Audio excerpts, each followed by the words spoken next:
हम इस सोसाइटी में रहते हैं जहाँ पे लड़कियों को कमेंट सेक्शन में आर बोल के चले जाते हैं, विक्टिम्स हैं उनके ऊपर विक्टिम ब्लेमिंग की जाती है। That girl, it is shocking. She was studying in a private medical college. So all the private medical college, whose responsibility? How they came out in the night at 12:30? पर जो rapist है उनकी पूजा की जाती है। तो I am a proud, okay, I don't want to glorify this word, और ना ही मैं इस वर्ड को एक्सेप्ट करूंगी। एंड आई थिंक हर लड़की को ये चीज़ बोलनी चाहिए कि हम इस वर्ड को एक्सेप्ट नहीं करेंगे। मैं इस वर्ड को ना ही ग्लोरीफाई करूंगी और ना ही एक्सेप्ट करूंगी जस्ट बिकॉज कोई रैंडम सा लड़का कहीं बैठा हुआ है अपने घर में, जिसमें उसके घर वाले उसकी बिल्कुल नहीं सुनते हैं, ना ही उसने अपने जीवन में कुछ किया है और ना ही वो केपेबल है किसी चीज को करने के, वो बैठ के मेरी वीडियो पे कॉमेंट करके चला जाएगा। इसका मतलब ये नहीं है कि मैं वो हो गई या मैं वो हूँ। जस्ट बिकॉज उसका माइंडसेट ऐसा है तो मैं वो हूँ, और मैं अब इस चीज को एक्सेप्ट कर लूँ जस्ट बिकॉज वो चाहता है कि मैं ये चीज एक्सेप्ट कर लूँ और मैं ये हूँ, वो मुझे इस नजर से देखता है तो मैं ये एक्सेप्ट कर लूँ और मैं बोलूँ कि क्या गलत है। अब बोल दिया तो बोल दिया, अब सभी बोल रहे हैं मुझे तो चलो मैं मान लेती हूँ, बिल्कुल भी नहीं। एंड किसी भी लड़की को ये चीज एक्सेप्ट ही नहीं करनी चाहिए और ना ही इस चीज को बोलना चाहिए कि ठीक है भाई इतने सारे लोग बोल रहे हैं तो ठीक है, मैं हूँ। मेरे पास इतनी सारी लड़कियों के मैसेजेस आते हैं और इतनी सारी लड़कियां बोलती है कि उनको कमेंट सेक्शन में इस तरह के वर्ड बोल के लोग चले जाते हैं, और इसका रीजन कुछ नहीं होता है। इसका रीजन होता है कि उनको मोस्टली क्या चाहिए, अटेंशन। अटेंशन चाहिए तो वो ये बोल देते हैं कि वो किसी लड़की को देखते हैं और उनको पता है कि ये लड़की उसको एक्सेप्ट नहीं करेगी, तो और वो देखता है कि लड़कियां ओ शेट ये तो मुझसे ज्यादा कमा रही है, ओ शेट ये तो मुझसे ज्यादा कॉन्फिडेंट है, ओ शेट ये तो इंडिपेंडेंट है, ओ शिट ये इंडिपेंडेंट है और पर ये बोल रही है कि नहीं मुझे एक ऐसा लड़का चाहिए जो स्टेबल हो, ओ शिट ये तो गोल्ड डिगर है, ओ शिट ये गोल्ड डिगर प्लस ये है। तो जस्ट बिकॉज मेरी ड्रेस इस तरह से हो चुकी है, मेरा शोल्डर नीचे गिर चुका है, मेरा शोल्डर दिख रहा है, तो मैं ये चीज एक्सेप्ट नहीं करूंगी जस्ट बिकॉज उसको ऐसा लगता है तो मैं ये एक्सेप्ट कर लूं, बिल्कुल भी नहीं, क्योंकि मुझे पता है मैं ये नहीं हूँ, मैं ये हूँ ही नहीं। इस चीज पे मैं क्लिप डालूंगी। Being called a gold digger. You can call me anything you want. It's a story that I will keep going back to because it's so important to understand this principally.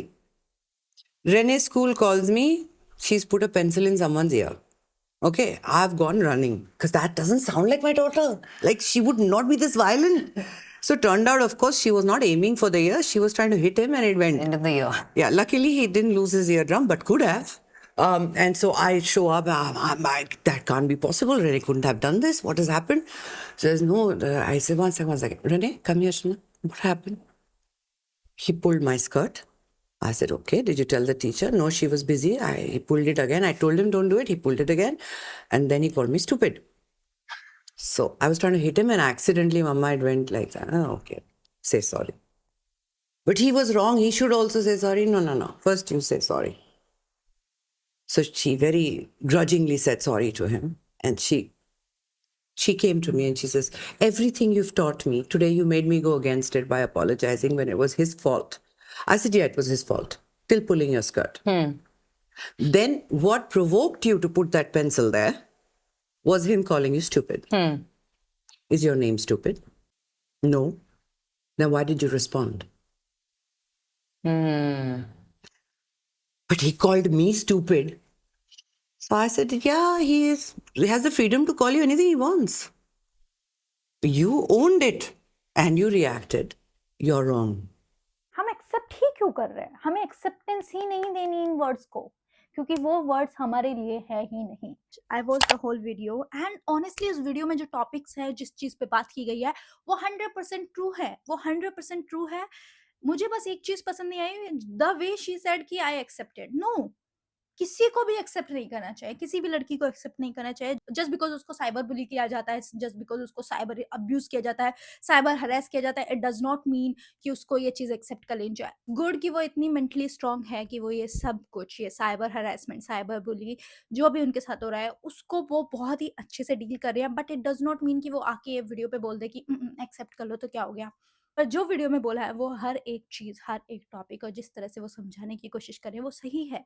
As a women बहुत सारी लड़कियां हैं जिनके घर वाले उनको इस word से बुलाते हैं।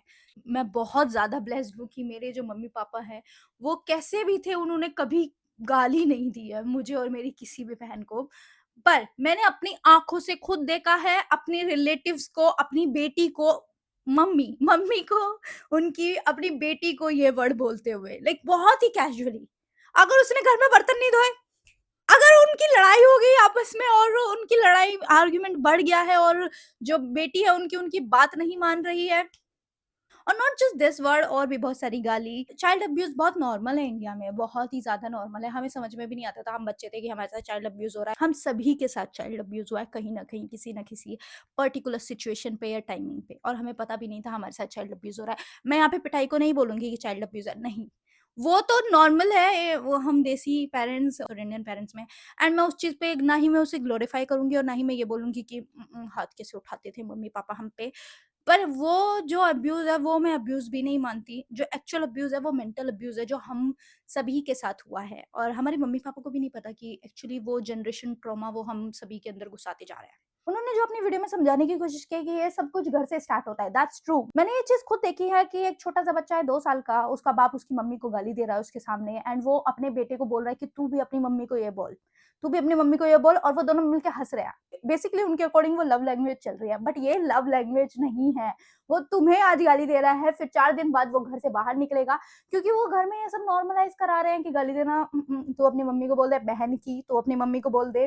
उसके अकॉर्डिंग उसके दिमाग में ये सब आ चुका है कि ये सब कुछ नॉर्मल है, बट ये सब कुछ नॉर्मल नहीं है। वो घर पे ये चीज़ बोल रहा है, फिर वो बाहर जाके ये चीज़ बोलता है। इवन मैं तुम्हें एक केस बताती हूँ, मेरे नेबरहुड में एक लाइक फैमिली रहती है, उनके यहाँ पे गाली देना इट्स वेरी नॉर्मल, ठीक है? बहुत ही नॉर्मल है उनके यहाँ गाली देना। बच्चा गया पहली बार स्कूल में, एंड स्कूल में जाके उसने गाली दे दी और बच्चों को कंप्लेन कि तुम्हारा बच्चा गाली देता है, हमारे स्कूल में से हम इसका नाम कट कर रहे हैं। अपने बेटे से को गाली देना वो खुद सिखाते हैं एज अ फादर, जहाँ पे आई थिंक वो एज अ फादर बहुत लैक कर रहे हैं कि तू अपनी मम्मी को गाली देना, मैं भी तो दे रहा हूँ तेरी मम्मी को गाली, तू भी दे। इन वीडियो वो उन्होंने बोला है किसी सिर्फ लड़कियों के लिए होता है कि गाली दी जाती है, लड़कों को सिखाया जाता है कि तू लड़कियों को गाली दे, ऐसा कुछ भी नहीं है। ओके, मैंने ऐसी भी फैमिली देखी है जहाँ पे इंडियन फादर अपने बेटे को गाली देता है, सिर्फ अपनी बेटी को नहीं गाली देता। बेटी के लिए अलग प्यार है, बेटे के लिए सिर्फ गाली है, गाली गाली गाली। मेरे अकॉर्डिंग किसी भी लड़की को ये वर्ड ना तो एक्सेप्ट करना है और ना ही ग्लोरीफाई करना है, और ना ही इस वर्ड को ये समझना है कि ठीक है बोल ही तो रहे हैं, सब बोलते हैं, क्या दिक्कत है, मम्मी ने भी बोला, पापा ने भी बोला है काफी बार, भाई ने भी बोला है काफी बार, बॉयफ्रेंड ने भी 1-2 बार गुस्से में बोल दिया, पति ने भी इतनी बार बोल दिया, ठीक है तो हम मान ही लेते हैं, हम हैं, क्यों मानना? According to the court of law तुम्हें इस तरह का वर्ड कोई नहीं बोल सकता। अगर वो बोलता है तो तुम उस पे केस कर सकते हो, उसके ऊपर एफआईआर फाइल हो सकती है। किसी को हक नहीं है तुम्हें इस तरह का वर्ड बोलने का। मेरे सामने एक और रील आई जिसमें बोला गया है कि उनके ऊपर एफआईआर हुई है ऑकवर्ड गोट के ऊपर, क्योंकि उन्होंने इस वर्ड के ऊपर वीडियो बनाई है और वो ये वर्ड को ग्लोरीफाई कर रही हैं। उन सब आदमियों का क्या जो कि उनके कमेंट सेक्शन में जाके और उनको पर्सनली डीएम कर रहे हैं ये वर्ड। मुझे ये सब पैटर्न ना समझ में ही नहीं आता कभी भी, कि अगर कोई करता है, ठीक है, तो उसके ऊपर कोई बात नहीं बोल के चले जाते हैं, लेकिन अगर कोई हक के सामने से उसको बोलता है कि ठीक है भाई तुम लोग बोल रहे थे मैंने एक्सेप्ट कर लिया, बात खत्म, लेकिन उस पे लोग आएंगे कि कैसे, इस लड़की ने कैसे, इस लड़की ने कैसे, दिस इज सो ऑकवर्ड। मेरे अकॉर्डिंग जितने भी लोग जितनी भी लड़कियों को इस वर्ड से या और भी वर्ड से या किसी भी तरह से थ्रेटन, हरास या बुली करने की कोशिश करते हैं, उन सभी के ऊपर केस होने चाहिए। एंड उसके बाद अगर कोई लड़का बोल के दिखा दे किसी लड़की को ये वर्ड, देन पता चलेगा। इसका सोल्यूशन ये नहीं है कि तुम लड़कियां एक्सेप्ट करके बैठ जाओ, इसका सोल्यूशन ये है कि इन सभी के ऊपर, इन सभी लड़कों के ऊपर, फेक आईडीज के ऊपर, इन सभी के ऊपर लो होना चाहिए, जो कि है भी लेकिन उसको अच्छे से यूज नहीं किया जाता। एंड आई थिंक ये जितने भी वर्ड्स हैं, जितने भी लोग लड़कियों को ये से प्रोस्टिट्यूट या ये जो भी आर वर्ड्स बोल के चले जाते हैं और बहुत समझते हैं कि वो बस अपनी वीडियो में एकदम खुले में बोल चुकी है कि हाँ ठीक है भाई मुझे ये बोलते हैं तो लोगों को दिक्कत हो गई, बट जर्नली इस वर्ड को नॉर्मलाइज किया जा रहा है बहुत ही इजीली। हर लड़की के कमेंट सेक्शन में तुम्हें ये वर्ड मिल जाएगा, बहुत ही लाइक वर्ड भी नहीं मिलेगा तो ऐसे आर लिख के चले जाएंगे और उन्हें लगेगा कि वाह आज तो मजा आ गया मुझे, मैंने तो ये वर्ड लिख दिया एक लड़की को। जिस दिन इन सभी वर्ड्स के ऊपर इनअप्रोप्रिएट कमेंट है, हरास किया जाता है लड़कियों को डायरेक्टली इनडायरेक्टली, जिस दिन इन सभी के ऊपर अच्छे से एफआईआर होंगे, इनके ऊपर एक्शंस लिए जाएंगे, उस दिन एक लड़का नहीं ग्लोरीफाई करेगा इन सब चीजों को, ना ही एक लड़का सिखाएगा कि दूसरे लड़के को, कि मैं उसको बोलता अरे तू चुप रह, मैं तो अपनी बंदी को हाथ के नीचे रखता हूँ, ज्यादा बोलती है तो उसको ये बोल देता हूँ। और फिर वो लड़की अगर उसको मैं तुम्हारे बिना नहीं रह सकती, बहन छोड़ दे, 2 मिनट में छोड़ दे, उसकी अकल ठिकाने आ जाएगी कि तू इस लिमिट का है, तू इस लिमिट में ही रहेगा। तू अपने घर से सीखा है ना, अपने घर तक ही रख इन सब चीज़ों को। कोई लड़की ये हैशटैग आई एम प्राउड नहीं बोलेगी, क्योंकि हम वो है ही नहीं, हम क्यों ग्लोरीफाई करें, हम क्यों एक्सेप्ट करें? सिंपल आंसर, जो मैं हूं नहीं मैं क्यों एक्सेप्ट करूं? जस्ट बिकॉज कोई घर पे बैठा हुआ बोर हो रहा है, जिसके पास इंटरनेट कनेक्शन है, उसको अपना टाइम पास करना है, उसकी मम्मी ने आकर उसको बोल दिया कि ये जा काम कर ले, थोड़ी कमाई कर ले, कुछ पैसे लिया घर पे, तो उसको गुस्सा आ गया और उसने फिर देखा कि शिट, ये लड़की क्या कर रही है, ओ माय गॉड, इसको इतने लाइक्स भी आ रहे हैं, ओ माय गॉड, ये तो मेरे क्राइटेरिया में ही फिट नहीं बैठती, ये तो मुझे कभी मिलेगी भी नहीं, ये इसके पास तो मैं भटक भी नहीं सकता, चलो मैं ये लिख देता हूँ। So never accept, we are not proud, we are proud women, we are proud girl, we are proud independent strong women. Just because कोई वीक मैन हमें एक्सेप्ट नहीं कर सकता, जस्ट बिकॉज कोई वीक मैन के क्राइटेरिया में हम fit नहीं बैठ सकते, जस्ट बिकॉज हम किसी वीक मैन के द्वारा कंट्रोल नहीं हो सकते, does not mean we are.